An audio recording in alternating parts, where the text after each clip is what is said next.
quiero hacer un comentario que es parte de una propuesta que envío, si no hoy, mañana o el lunes, a 3 amigos que tengo en Ciudad Victoria. A Carlos, una gente muy brillante, muy capaz, que está encargado de cosas muy importantes para el estado de Tamaulipas y para México. A Juan José y a José Ignacio. 3 amigos, uno recién adquirido, Carlos, y 2 amigos de mucho tiempo.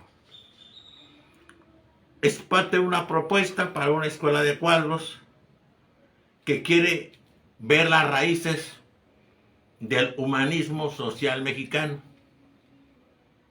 Y como entre ellos está, de forma muy importante, uno de los mejores presidentes de México, Benito Pablo Juárez García, quiero mencionar algunas de las fuentes de su ideología y de su pensamiento que aplicó brillantemente con un profundo amor a nuestra patria. Juárez, huérfano, muy pequeño, emigra de su pequeño poblado, perdido en la sierra, perdido en el monte, perdido en Oaxaca, hacia la capital, donde trabaja una hermana de él, su hermana mayor, Josefa. Pero la familia donde está Josefa no admite una boca más. Y él se traslada con una persona, le llaman lego, muy cercano a la religión católica, llamado Antonio Salanueva. Soltero, pero hombre de una probidad personal e intelectual increíble. Juárez tuvo suerte. Don Antonio Salanueva lo mandó a una escuela tipo en las migas de aquella época. Una escuela que se daba en una casa. La escuela real se llamaba. Real por lo de real, la realidad, no por la monarquía. Pero al pequeño Juárez, muy pequeño, no le gusta el trato discriminatorio que le dan en la escuela a los pobres. A los ricos muy bien tratados por el maestro, que es sin embargo bastante duro, bastante despótico. Y a los niños pobres, más pobres como él, los trata un ayudante que es aún más torpe que el maestro en conocimientos y más duro en su trato. Pero Juárez tiene suerte.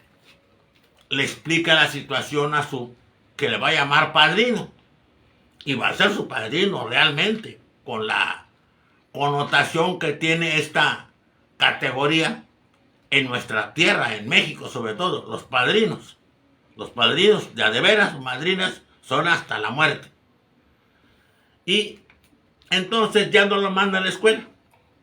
Y él se dedica a platicar con él durante el desayuno. Salanueva es encuadernador. Y un español muy rico le encarga el encuadernamiento de una obra impresionante y para muchos aún desconocida. Un autor, Fray Benito, Jerónimo, Feijóo y Montenegro. Un autor realmente de la Ilustración española, que dicen que no existió. Claro que existió. Y este hombre se adelanta en los ensayos a Montaigne, el francés. Feijóo tiene 2 obras grandiosas, con nombres larguísimos. Era la costumbre. Teatro Crítico Universal y un montón de cosas más. Y cartas eruditas y curiosas que siguen los temas del teatro crítico. Y así se sigue. Una obra, la del teatro crítico, es de 9 tomos. Y la otra obra, las cartas eruditas, son 5 tomos. 14 tomos. de película para el encuadernador.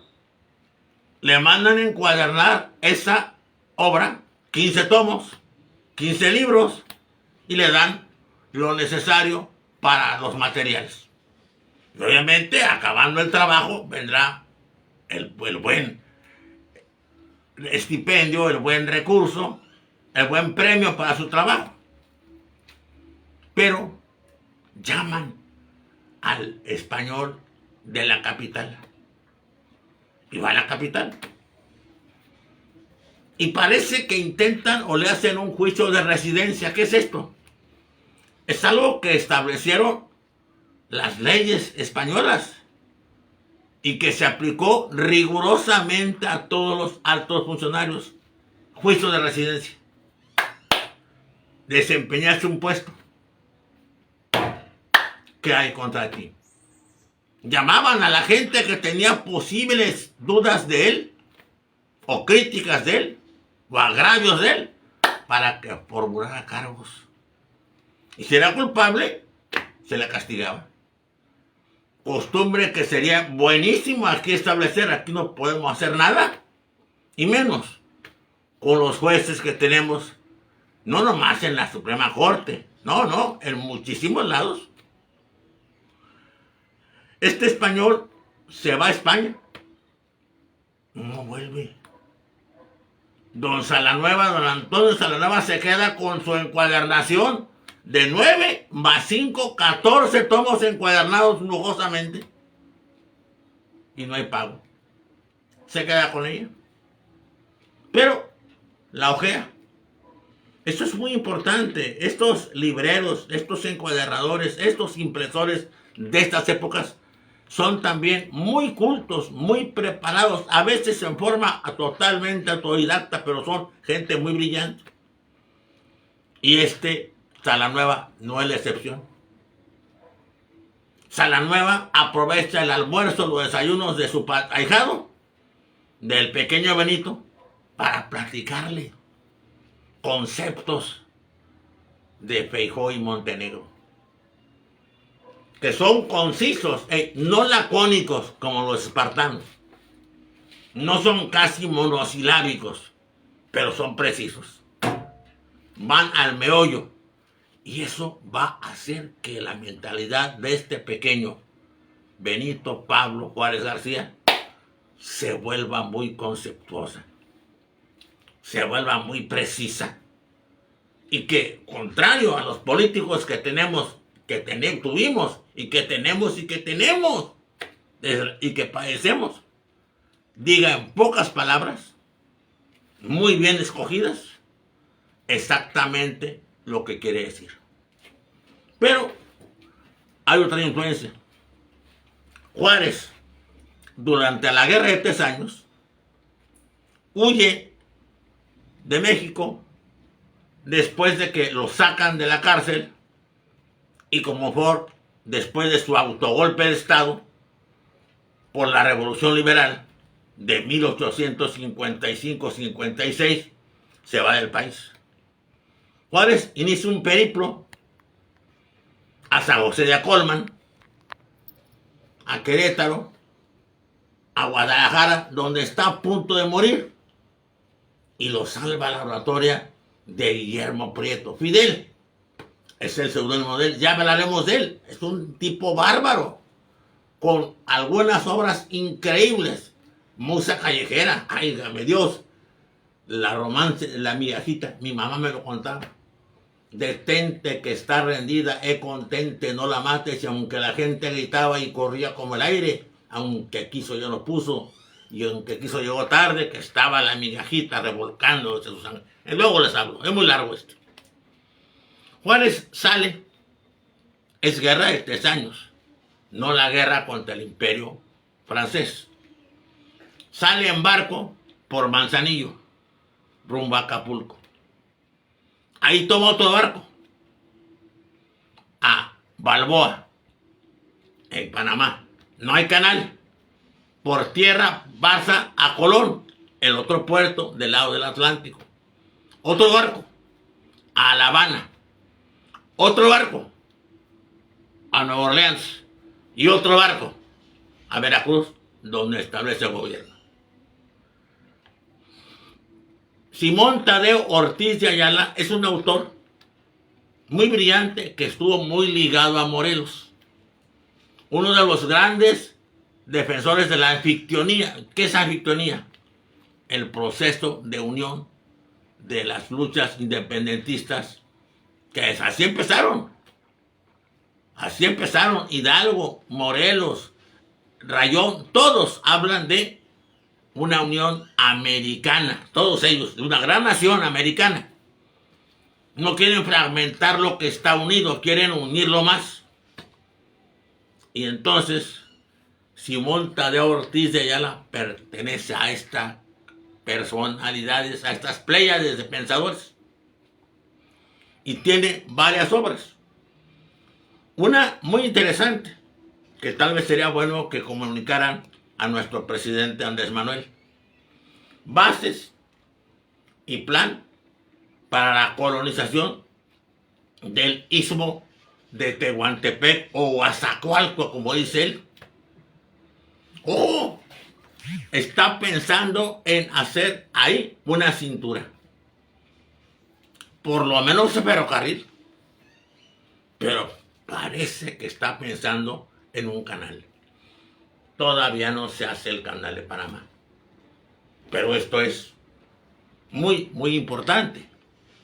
Es un precursor de una visión de industrialización plena de nuestro país. Pero esto tal vez Juárez no lo conoce.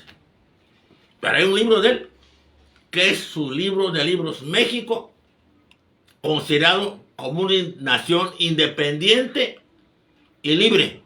Y fíjese, o sea, es parte del título.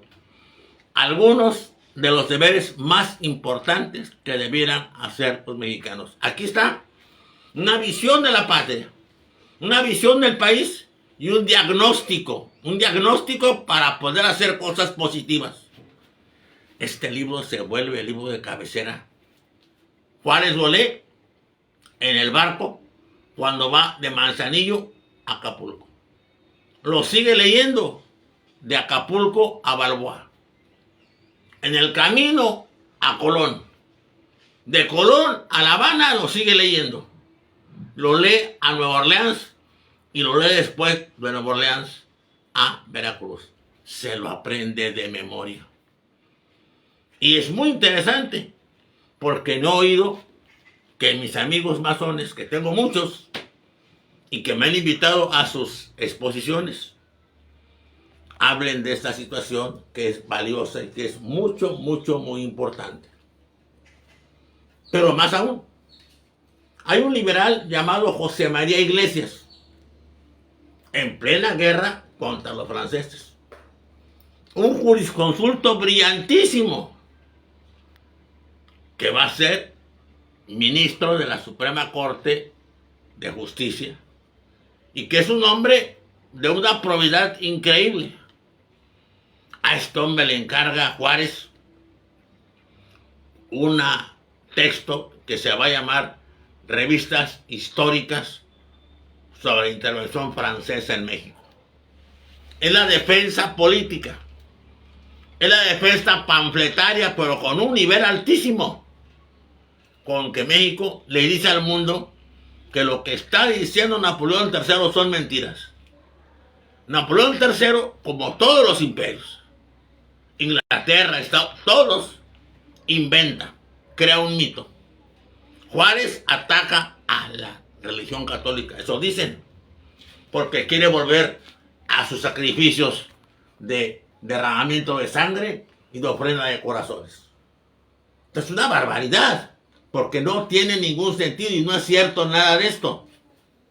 Juárez no está pensando en esto y ya hablaré, y he hablado sobre cuál era realmente el sacrificio de los aztecas, tenochcas, no zapotecas. Por eso, y que a Juárez y a los liberales deberían exhibirlos en jaulas de madera por toda Europa para que vieran la clase de bárbaros que eran, de veras. en una campaña brutal contra México. Los franceses no estaban atacándonos, estaban civilizándonos, fíjense bien. Por eso iban a imponernos a un emperador guapo, alto y con una cultura que era muy importante para este pobre pueblo. Esta mentira era la justificación ante el pueblo francés al que no le gustaban. ¿A quién le va a gustar? ¿A qué madre francesa? ¿A qué hija francesa? ¿A qué novia francesa le va a gustar que se vaya a pelear su novio, su esposo, su padre? A nadie. Pero estaban civilizando a un pueblo que estaba muy acarcomido y muy aprisionado por unos bárbaros que eran Juárez y su grupo. Y esa mentira justificaba la intervención. Pero estas revistas históricas tienen la virtud de que mucha gente se empieza a dar cuenta de qué pasa en México. Y más dos personas, Víctor Hugo y Carlos Marx. Y cuando ambos descubren ante la gente, a través de formas diferentes, la raíz de los bonos Jecker y la infamia de la intervención, empieza a meterse en serios problemas la legitimación de esta aventura. Quería platicarles esto. Recuerden estos tres nombres: Feijó y Montenegro, Simón Tadeo Ortiz de Ayala y José María Iglesias. Dios bendiga a todos, a mis exalumnos, a mis alumnos y a los que vean esto. Por favor, suscríbanse. Voy a iniciar otro nuevo canal. En muy breve van a saber de él.